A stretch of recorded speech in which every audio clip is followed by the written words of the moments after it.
Hi everybody, I'm Mike Nelson. Well, we've made it through the month of February and on into March, the first few days of springtime occurring as we're transitioning into spring in the next few weeks.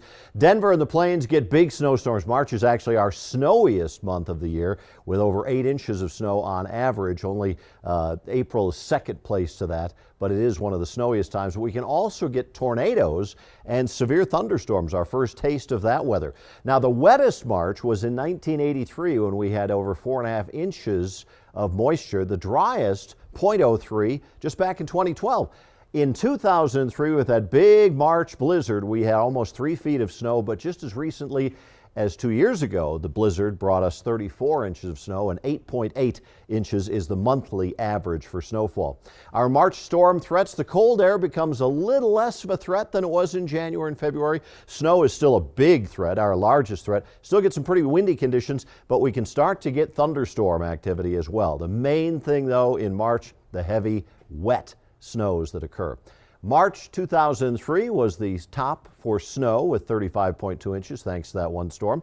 And similarly, just 2 years ago, second place, 34 inches. Now, 1944, 32.5, 33.1 in 1891. 1983 saw 30.5. That also had some rain that month, and that's why it was the wettest March on record.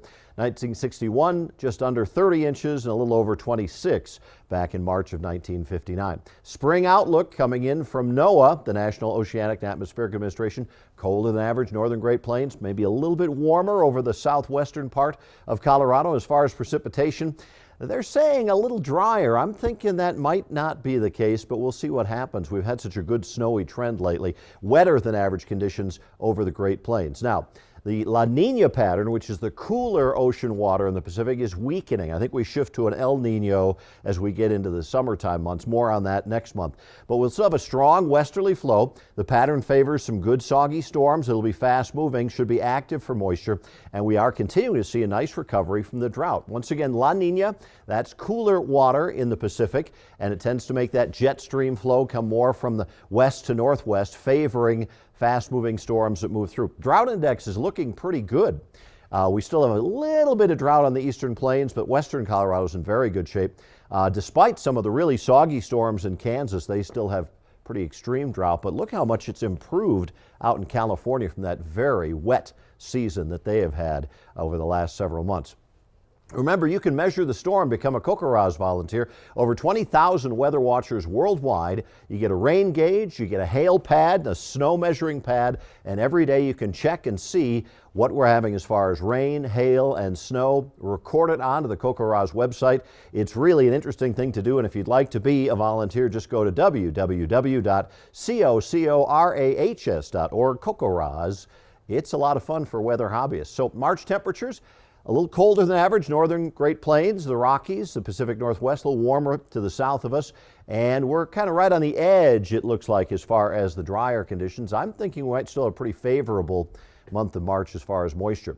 With climate change, we are seeing the winter and spring warming up faster. And over recent years, it's about 1 to 3 degrees warmer across the central and eastern United States. And of course, climate change is changing the kind of weather and storms that we see around the world, from extreme precipitation and flooding, heat waves and droughts, the shrinking of our snow and ice, and record-setting wildfires, all related to a warmer world caused by the increase in carbon dioxide from the burning of fossil fuels. These are the major measuring places: Barrow, Mauna Loa, American Samoa, the South Pole.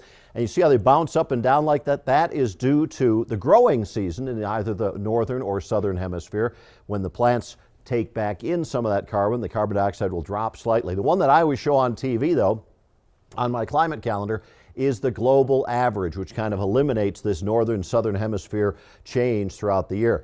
And it's important to know that because of the burning of fossil fuels, we are increasing the amount of carbon dioxide in the atmosphere about 100 million tons every single day worldwide. And we're seeing the results of that. The hottest years on record, these are the global temperature anomalies, are all just in the last 10 years. Actually 13 if you want to go back to 2010.